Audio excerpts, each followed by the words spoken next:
फातिमा की रानी माँ, प्रभु यीशु की माँ, आसरा तू ही है माँ।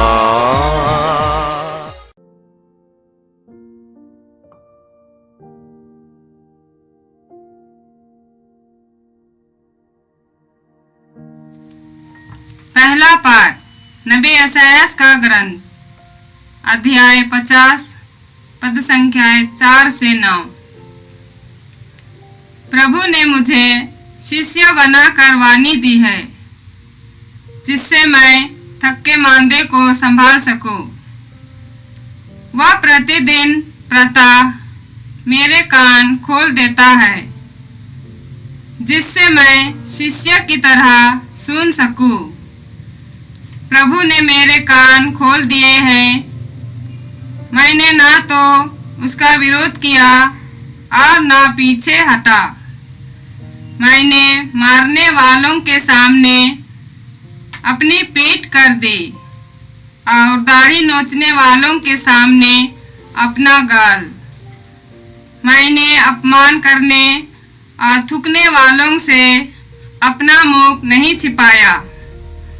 प्रभु मेरी सहायता करता है, इसलिए मैं अपमान से विचलित नहीं हुआ।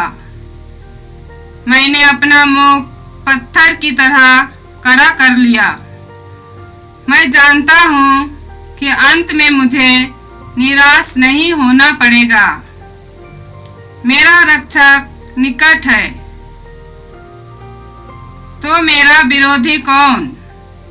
हम एक दूसरे से सामना करें। मुझ पर अभियोग लगाने वाला कौन? वह आगे बढ़ने का साहस करे। प्रभु ईश्वर मेरी सहायता करता है, तो कौन मुझे दोषी ठहराने का साहस करेगा? यह प्रभु की वाणी है। ईश्वर को धन्यवाद। भजन अनुवाक्य।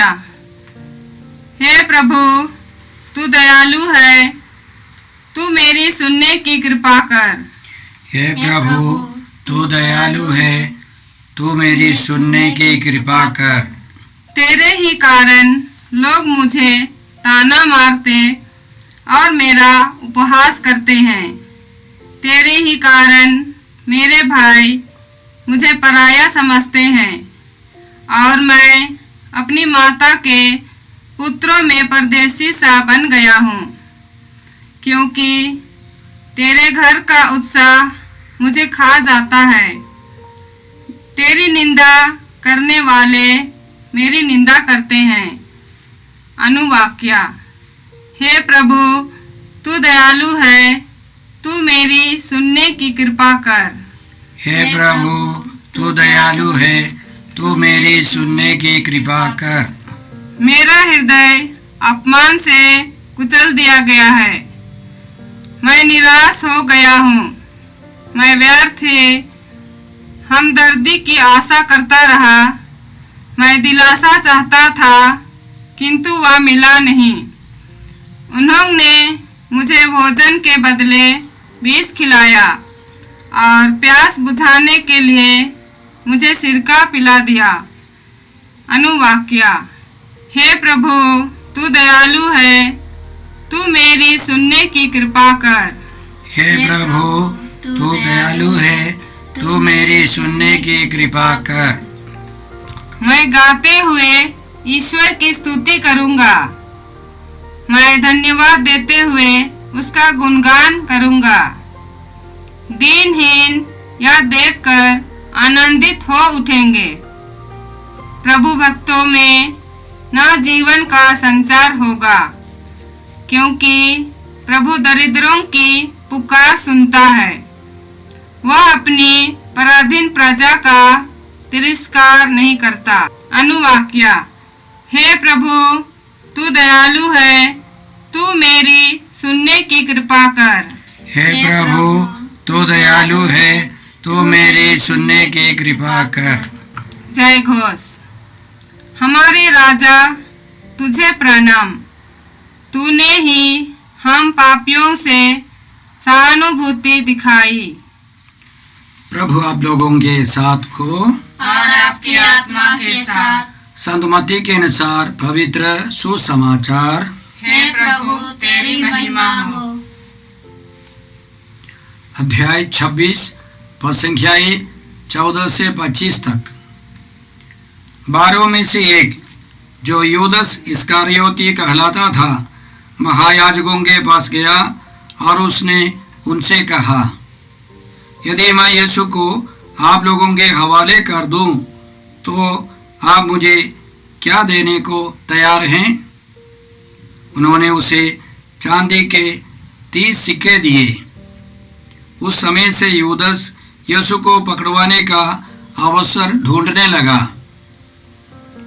बेखमीर रोटी के पहले दिन शिष्य यीशु के पास आकर बोले, आप क्या चाहते हैं? हम कहाँ आपके लिए पास्का भोज की तैयारी करें? यीशु ने उत्तर दिया, शहर में अमुक के पास जाओ और उससे कहो, गुरु कहते हैं, मेरा समय निकट आ गया है। मैं अपने शिष्यों के साथ तुम्हारे यहाँ पास्का का भोजन करूँगा। यीशु ने जैसा आदेश दिया, शिष्यों ने वैसा ही किया और पास्का भोज की तैयारी कर ली। संध्या हो जाने पर यीशु 12 शिष्यों के साथ भोजन करने बैठे। उनके भोजन करते समय यीशु ने कहा, मैं तुम लोगों से कह देता हूँ, तुम में से ही एक मुझे पकड़वा देगा। वे बहुत उदास हो गए और एक एक करके उनसे पूछने लगे, प्रभु, कहीं वह मैं तो नहीं हूँ? यीशु ने उत्तर दिया, जो मेरे साथ थाली में खाता है वह मुझे पकड़वा देगा। मानव पुत्र तो चला जाता है जैसा कि उसके विषय में लिखा है, परंतु धिक्कार उस मनुष्य को जो मानव पुत्र को पकड़वाता है। उस मनुष्य के लिए कहीं अच्छा यही होता कि वह पैदा ही नहीं हुआ होता। यीशु के विश्वासघाती यूदस ने भी उनसे पूछा, गुरुवर, कहीं वह मैं तो नहीं हूँ? यीशु ने उसे उत्तर दिया, यह तुमने ठीक कहा। यह प्रभु यीशु का परम पवित्र सुसमाचार। हे क्रिस्त तेरी स्तुति हो। जय यीशु क्रिस्त में प्रिय भाई और बहनों, आज का पहला पाठ यशायाह नबी के ग्रंथ अध्याय 50 पद संख्याएं 4 से हैं। यह ईश्वर के सेवक संबंधी काव्य से है। यह तीसरा काव्य है। इसकी शुरुआत में ईश्वर के सेवक और ईश्वर से एक गहरा रिश्ता है। उस रिश्ते के कारण उस सेवक के विरुद्ध जो कोई अत्याचार करे, अन्याय करे, वह विचलित नहीं होता है। वह ईश्वर सेवक अपनी पीठ दिखाता है, मारने वालों के सामने अपनी पीठ दिखाता है, दाढ़ी नोचने वालों के सामने अपने गाल को दिखाता है, और वह अत्याचार सहने के लिए इसलिए तैयार है कि उसको मालूम है कि आगे उसकी विजय होगी। वह ईश्वर से रिश्ता पाने के कारण ईश्वर उसे विजय दिलाएगा। यह काव्य यीशु में पूरा हुआ है। जो पुराने व्यवस्था में यीशु के बारे में बताया, वह सब नए व्यवस्था में पूरा हो गया है। उसी तरह भजन अनुवाक्य में भी एक ईश्वर सेवक है, वह दाऊद है। उनके स्तोत्र 69 में वह अत्याचार सहता है, वह अन्याय सहता है, फिर भी अंतिम में उसको विश्वास है कि वो जीतेगा। वह हारने वाला नहीं है, क्योंकि उसका रिश्ता ईश्वर से पक्का है। दाऊद के गोत्र में आने वाले यीशु को भी बहुत अत्याचार अन्याय सहना पड़ा, और यीशु को मालूम था उनको तीसरे दिन जी उठना है। यीशु ने अपने दुख भोग, मृत्यु और पुनरुत्थान की भविष्यवाणी कई बार की थी।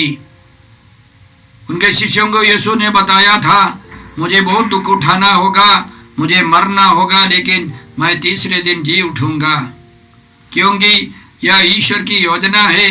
पिता ईश्वर से घनिष्ठ रिश्ता रखने के कारण पिता ईश्वर अपने पुत्र यीशु को कब्र में गलने नहीं देगा। पवित्र आत्मा को भेजकर यीशु की लाश में, मृत शरीर में पवित्र आत्मा की शक्ति उतरेगी और यीशु जी उठेंगे। इसलिए वे अत्याचार अन्याय सहने को तैयार है। हमारे जीवन में भी बहुत सारे दुख आएंगे। सबसे पहले हमको ईश्वर से एक घनिष्ठ रिश्ता रखना है और उस रिश्ते के कारण हम लोग अन्याय, अत्याचार, दुख, संकट आराम से, खुशी से सहेंगे, उत्साह के साथ सहेंगे और हम लोग महिमा में प्रवेश करेंगे। इसलिए संत पौलुस जैसे महान व्यक्ति हमको सिखाते हैं, हमको मिलने वाली जो महिमा की तुलना में आज का दुख, आज का संकट नगण्य है। हाल ही में मैं एक अस्पताल में गया। वहाँ एक महिला पड़ी थी, वो मानसिक रूप से बीमार है। उनके बगल में एक सिस्टर थी। उस सिस्टर ने कहा, यह मेरी सबसे बड़ी बहन है। 20वां साल वह किसी की सेवा करने के लिए अस्पताल गई। रात को कुछ घटना घटी और तब से वो मानसिक रूप से पीड़ित है। मैंने उस सिस्टर को समझाया, हमारे जीवन में इसी तरह बहुत सारी घटनाएं घटती हैं, हमारे जीवन में समस्याएं आती है। हमको यीशु के साथ इन समस्याओं को उठाना है। यदि यीशु जी उठे तो हम लोग भी जी उठेंगे। सारे दुखों का रहस्य हम नहीं समझते, लेकिन नए व्यवस्था में ईश्वर हमको सिखाता है, प्रभु यीशु हमको सिखाते हैं, पवित्र आत्मा हमको सिखाता है कि हमारा दुख कृपा में, मुक्ति में, सांत्वना में, दूसरों की सांत्वना में ईश्वर बदल देगा। एक सच्चे इस्राएली को, यीशु मसीह में विश्वास करने वाले ईसाई को दुख कष्ट कोई समस्या नहीं है, कृपा का स्रोत है। वह यशायाह नबी के समान या यिर्मयाह के समान या दाऊद के समान या सबसे अंतिम में प्रभु यीशु के समान दुखों को ईश्वर की योजना समझकर अपने ऊपर उठाएंगे। वो आगे बढ़ेगा। उसके जीवन में दुख आने पर वह कृपा पाएगा। इसलिए हमको निराश नहीं होना है। हमारे जीवन में जो मेरी सुनने वाले हर एक भाई से, बहन से मेरा अनुरोध है, हम लोग अपने जीवन के दुखों को यीशु के मनोभाव से उठाए। पिता ईश्वर हमको महिमा में प्रवेश करने के लिए अनुमति देगा। आज के सुसमाचार में हमने सुना कि यीशु के 12 शिष्यों में से एक यूदस ने जाकर महायाजकों से पूछा कि यीशु को पकड़वाने से मुझे क्या मिलेगा। उन्होंने उसे चांदी के 30 सिक्के दिए। तब से यूदस ने प्रयास किया कि किसी मौके पर यीशु को पकड़वाने का। और उसके बाद हम लोग सुनते हैं, बेखमीरी रोटी के एक दिन पहले यीशु ने पास्का भोज के लिए प्रबंध कराया और वे सब 12 शिष्यों के साथ यीशु बैठ गए। तो पहले उन्होंने एक भेद खोल दिया कि तुम लोगों में से एक मुझे पकड़वा देगा। तो शिष्य लोग घबरा गए। उन्होंने एक एक करके पूछा, प्रभु क्या मैं हूँ?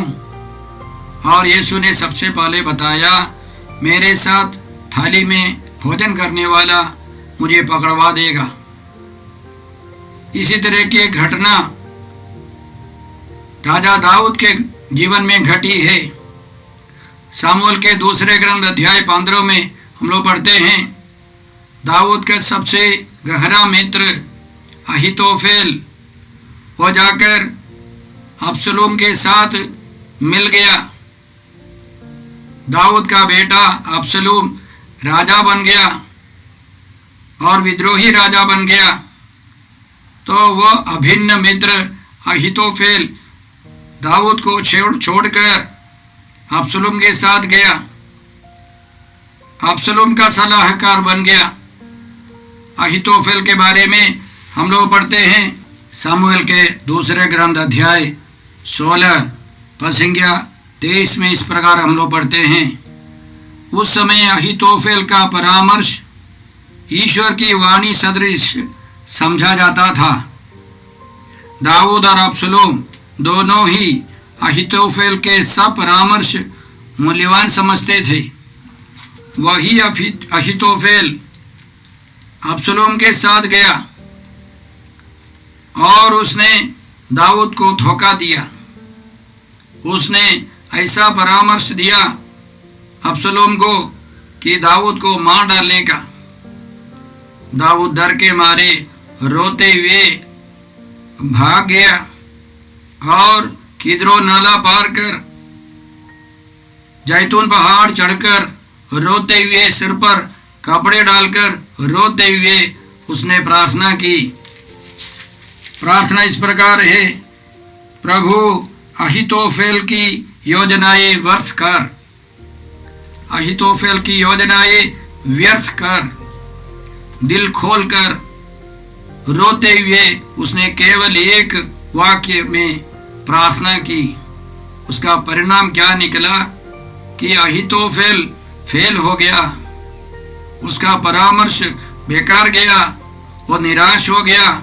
आगे हम लोग पढ़ते हैं, उसने अपने घर में जाकर प्रबंध कर फांसी लगाकर आत्महत्या कर दी। वही हाल हम लोग पढ़ते हैं यूदस में भी हुई। यूदस ने भी ऐसे निराश होकर अंतिम में यीशु को पकड़वाने के बाद फांसी लगाकर आत्महत्या कर दी। तो आज हम लोग दो घटनाओं के बारे में सुनते हैं, यूकरिस्ट और उससे संबंधित घटनाएं और यूदस और उससे संबंधित घटनाएं। तो हम लोग सारांश में कह सकते हैं यूकरिस्ट और यूदस। तो आज का संदेश क्या है? क्यों यूदस ने यीशु को पकड़वाया? वो यूदस की आत्मा को क्या हुई? हम इन दोनों मुद्दों में ठीक से नहीं जानते हैं, लेकिन कई लोग कई टिप्पणियां देते हैं। संत यूहन्ना अपने सुसमाचार में अध्याय 12 में हमको समझाते हैं कि यूदस चोर था। उसके पास थैली थी और उसमें जो चंदा गिराया जाता था उसमें से वो कुछ निकाल देता था। गरीबों को बांटने के साथ साथ कुछ अपने पास रखता था, चोरी करता था। संत पौलुस हमको समझाते हैं तिमोथी के नाम पहले पत्र अध्याय 6 में पद संख्या 10 में कि सब बुराइयों की जड़ धन का लालच है। उसमें फंसकर कई लोगों ने अपने विश्वास को भी खो दिया है। तो जरूर लालच के कारण यूदस ने यीशु को पकड़वाया होगा। एक महान प्रचारक आर्चबिशप फुलटन जे शीन अपने एक पुस्तक में लिखते हैं कि जब यीशु ने यूकरिस्ट के बारे में समझाया, यूदस ने उसमें विश्वास नहीं किया।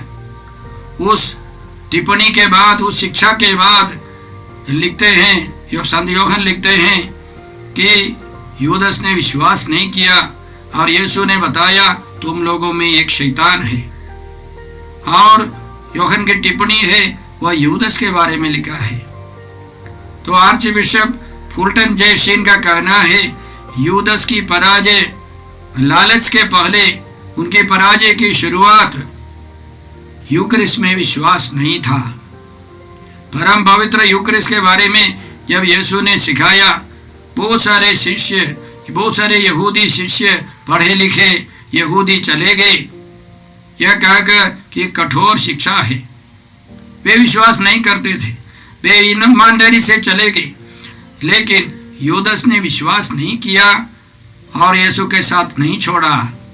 वो नहीं गया, यीशु के साथ रहकर यीशु के साथ विश्वासघात करने वाला। तो उस आर्च बिशप का कहना है यूदस की पराजय सबसे पहले यूकरिस्ट के बारे में विश्वास नहीं था। नतीजा क्या है? उसने यीशु को पकड़वाया। तो इसका मतलब क्या है? हमारे जीवन में धन का लालच या यूकरिस्ट में विश्वास नहीं है, प्रार्थना और ईश्वर के वचन में विश्वास नहीं है, तो हम लोग भी यूदस के समान धराशायी हो सकते। इन दिनों मैं कई रिश्तेदारों के घर गया, कई परिचित लोगों के घर गया। 50 साल पहले कोई बहुत अच्छे थे, लेकिन उनके घर में अभी कृपा नहीं है। बहुत सारे प्रयास विफल हो गए, पराजय हो गए। लेकिन किसी के घर जाते हैं, 50 साल पहले वे उतने विजयी नहीं थे, कमजोरियां थी, लेकिन वे लोग सुधर गए हैं। उनके घरों में शांति है, कृपा है, आशीर्वाद है, साफ सुथरा रहते हैं। तो इसका मतलब क्या है कि हर एक दिन हम लोगों को पवित्र जीवन बिताना है। हम लोगों को ईश्वर के वचन में विश्वास करना है, पवित्र यूकरिस्ट में विश्वास कर उसके लिए तैयारी करके उसमें भाग लेना है, तभी ईश्वर की कृपा आएगी। नहीं तो हम लोग भी यूदस के समान पराजय की ओर बढ़ेंगे। किसी में घर में हम जाने पर 50 साल पहले परिचित अभी भी परिचित है, लेकिन वे कृपाएं सब लुप्त हो गई।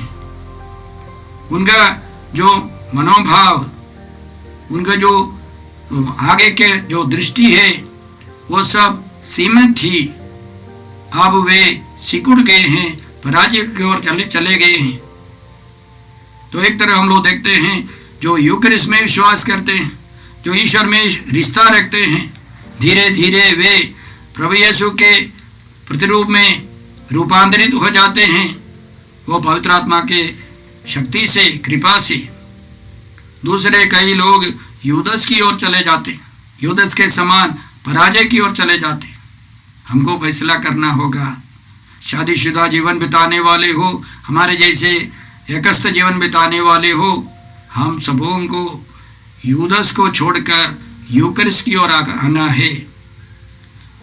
ईश्वर के वचन और प्रार्थना द्वारा ही हम लोग सब पवित्र हो सकते हैं।